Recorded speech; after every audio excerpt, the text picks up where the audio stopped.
Hello everyone, how are you all. आज का topic है आर्टिकल। आर्टिकल के बारे में हम जानने वाले हैं।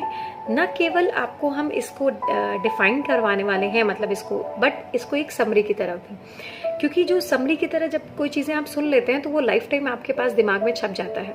और आर्टिकल न केवल आपके एग्ज़ाम के पहलू से या ग्रामर के पहलू से, बट कि स्पोकन के लिए भी सबसे ज़्यादा यूज़ होता है। तो चलिए जानते हैं इसको कि आर्टिकल का यूज़ कहाँ कहाँ होता है और कैसे किया जाता है और करेक्ट कहाँ पे होता है। आर्टिकल के अंदर तीन चीज़ें आती हैं, ए, एन और द। इन तीनों का प्रयोग कैसे करते हैं? सबसे पहले स्टार्ट करते हैं अ से। जो ए है उसको उच्चारण अ करते हैं। अ का मीन्स होता है कि कोई भी कॉमन से वर्ड होंगे, जो सेंटेंस होंगे, उनके साथ अ लगा सकते हैं। A boy, a pen, a dog, किसी के साथ भी, राइट। जब भी कोई चीज़ कॉमन सी बात करते हैं वहाँ पे अ का प्रयोग लगाते हैं, जब भी कोई सिंगुलर नाउन की बात करे तो, ठीक है। नाउ एन का प्रयोग कहाँ करते हैं? एन का प्रयोग भी सेम वही करते हैं, लेकिन बस इसमें डिफरेंस क्या होता है, यहाँ भी नाउन सिंगुलर होता है, लेकिन यहाँ वॉवल के साउंड के साथ एन का प्रयोग करते हैं। देखिए दोनों में डिफरेंस क्या है। हम किताबों में अक्सर सुनते हैं कि जहाँ भी कॉन्सोनेंट होता है वहाँ पे हम अ का प्रयोग करते हैं, और जहाँ वॉवल होता है, जहाँ भी वॉवल लिखा होता है वहाँ पे हम एन का प्रयोग करते हैं। बट ये कंप्लीट डिफिनेशन नहीं है। ए और एन हमेशा याद रखिएगा, जहाँ पे भी कॉन्सोनेंट का साउंड होगा, मतलब जब आप वो सेंटेंस बोलेंगे और जो आगे वाला नाउन है उस नाउन के साथ अगर साउंड आ रहा है कॉन्सोनेंट का, इंग्लिश में कॉन्सोनेंट आपको पता ही है, वॉवल को छोड़कर जितने वर्ड्स होते हैं वो कॉन्सोनेंट होते हैं, और हिंदी में क ख की अगर साउंड आती है तो उसके साथ आप अ का प्रयोग करते हैं, और एन का प्रयोग उसके साथ करते हैं जो कि आपके वॉवल के साथ आता हो। वॉवल इंग्लिश में ए आई ओ यू होता है और हिंदी में अ आ ई की फैमिली का होता है। तो हमेशा ध्यान रखिएगा कि कॉन्सोनेंट जहाँ पे क ख की फैमिली का साउंड आए वहाँ पे आप अ का प्रयोग करेंगे, लेकिन जहाँ पे अ आ ई की फैमिली का साउंड आता है वहाँ पे आप एन का प्रयोग करते हैं। इन दोनों का क्लियर। नेक्स्ट आपका है द। द सबसे ज़्यादा इंपॉर्टेंट और सबसे ज़्यादा कंफ्यूजिंग आर्टिकल है। इसमें क्या होता है कि द में आप वहाँ यूज़ करते हैं, जैसे द का बहुत सारे लोगों को पता है कि जब भी हम कोई फेमस चीज़ के बारे में बात करें तो हम वहाँ पे द का यूज़ करते हैं। It's not enough. द का यूज़ देखिए अलग अलग जगहों पे अलग अलग तरीके से है। सबसे पहला, यस ये बात सही है कि फेमस, लेकिन फेमस तो बहुत सारी चीज़ें होती हैं तो सबके साथ हम नहीं लगा सकते। द का पर्टिकुलरली पहली बात दो जगह कैटेगरी में डिवाइड किया गया है। पहला, द का यूज़ हम वहाँ करते हैं जहाँ पे कोई ऐसी चीज़ के बारे में बात करें, यानी कि यूनिवर्सल ट्रुथ के बारे में, या फिर कोई ऐसी चीज़ जो ये माना जाता हो कि ये धरती पे सिर्फ इसका एक ही स्वरूप है, इसका दूसरा स्वरूप नहीं है। मतलब न केवल वो फेमस होनी चाहिए, वो लोगों के बीच में इस तरीके से भी होनी चाहिए कि यस इसका कोई दूसरा कॉपी नहीं है अभी तक। Clear? For example the sun, the moon, the earth, the Taj Mahal, क्योंकि इसे 7 अजूबों में से एक अजूबे का नाम दिया गया है, राइट। इसलिए उसके साथ द लग सकता है। द स्टैचू ऑफ लिबर्टी उनके साथ लग सकता है। क्लियर है? तो सबसे पहला यहाँ पे द लगता है। सेकंड द लगता है आपका जब भी हम किसी वस्तु यानी कि किसी नाउन के बारे में बात करें और उसे पॉइंट करके बोलें।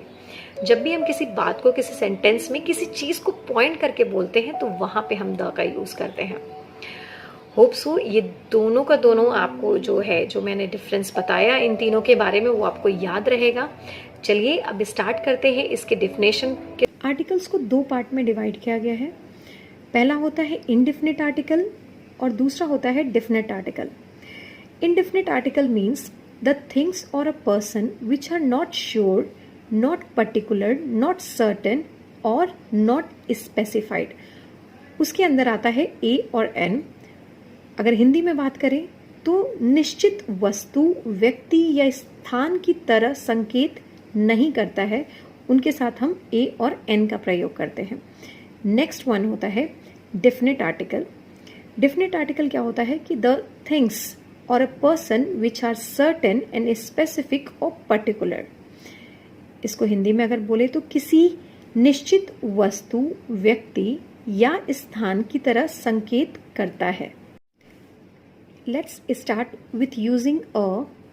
A is used before a singular consonant with a consonant sound.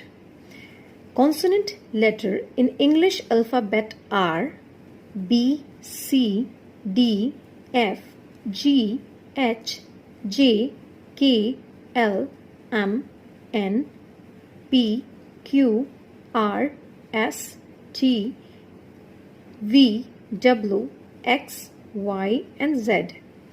For example, a boy, a girl, a pen, a book, a dog, a table, etc. Now, the next one is N. N is used before the word beginning with a vowel sound. It is also in singular. Vowel letter in English alphabet are A, E, I, O, U. For example, an umbrella, an elephant, an apple, an orphan, an artist, etc. ए और N के साथ बहुत important है कि आपको ये ध्यान देना है कि न केवल आपको वर्ड्स आपके लिखे हुए होने चाहिए वॉवल या फिर कॉन्सोनेंट और उसके हिसाब से हम लगाएंगे, उसके उच्चारण यानी कि उसके साउंड में भी आना चाहिए। क्लियर है? तो ये चीज़ अभी क्लियर कर लेते हैं एक एग्जाम्पल के तौर पे। फॉर एग्जाम्पल स्टार्ट करते हैं। A university, an apple, a cat, an elephant, a pen, a ear, an ear, an MLA, a union, an orange, an umbrella, a European, an honest, an hour। चलिए अब कुछ examples note कर लेते हैं। मेरे पास एक पेन है। I have a pen. वह एक आर्टिस्ट है। She is an artist. मैं कल एक छाता खरीदा। I bought an umbrella yesterday. उसने मुझे एक प्याज दिया। She give me an onion. क्या आपके पास पुस्तक है? Do you have a book? Now next article है हमारा द, जिसको हम डिफिनिट आर्टिकल बोलते हैं। इसकी डिफिनेशन लिखते हैं। The is known as definite article as it is used for a particular thing और person. The article is same for all gender in singular and in plural. First one, things of nature और unique, जैसे कि the sun, the sky, the earth, but the is not used before hell, heaven, God, and parliament.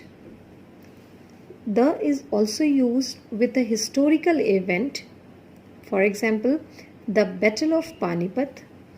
The is used with the biggest post, यानी कि सबसे ऊंचा post के बारे में अगर बात करें तो the president, the prime minister, the director. The का next use, the things which is specified and particular, यानी कि किसी खास वस्तु को जब हम पॉइंट करके बोलते हैं। For example, that is the horse, the girl standing in the first floor. Normally, the is not used before the name of any country or person, but such country which is united. The is used before their name. United अगर बात करें तो संगठित के बारे में बात कर रहे हैं। फॉर एग्जाम्पल के तौर पे ले सकते हैं द UK, द USA। चलिए अब इसके कुछ एग्जाम्पल देख लेते हैं। सूर्य पश्चिम में अस्त होता है। The sun set in the west. Next one, मतलब की बात करो। Come to the point. Next one, यह सबसे अच्छी वेबसाइट में से एक है। This is one of the best website. Next, मैंने तुम्हें चर्च के नज़दीक पाया। I found you near the church. मैं बिस्तर पर लेटा। आई ले ऑन द बेड। चलिए अब द के बारे में एक और बहुत ही बेसिक चीज़ जानते हैं। द का उच्चारण दो तरीके से किया जाता है, एक होता है द और दूसरा होता है दी। इन दोनों में डिफरेंस क्या है? द का यूज़ हम वहाँ पे करते हैं जब भी हम किसी कॉन्सोनेंट वर्ड के आगे लगाते हैं, जैसे कि फॉर एग्जाम्पल द सन। लेकिन दी का प्रयोग तब करते हैं जब नेक्स्ट वर्ड जो है, जो नेक्स्ट नाउन है, वो आपका वॉवल के साउंड से आता हो। फॉर एग्जाम्पल दी अर्थ। मेरे ख्याल से ये दोनों आपको क्लियर हो गया होगा। नेक्स्ट टाइम आप जब भी बोलिएगा स्पोकन के लैंग्वेज में अगर बात करेंगे तो द का प्रयोग हमेशा कॉन्सोनेंट वर्ड के साथ जाता है और दी का प्रयोग हमेशा वॉवल के साथ जाता है। May B I hope so आपको ये अब क्लियर हो गया होगा। आज के बाद आपको कभी इसके बारे में कोई कन्फ्यूजन नहीं होगा। अगर कोई कन्फ्यूजन अभी भी बाकी है तो आप मुझे कमेंट बॉक्स में लिखकर पूछ सकते हैं। So till now take care of yourself. Bye bye.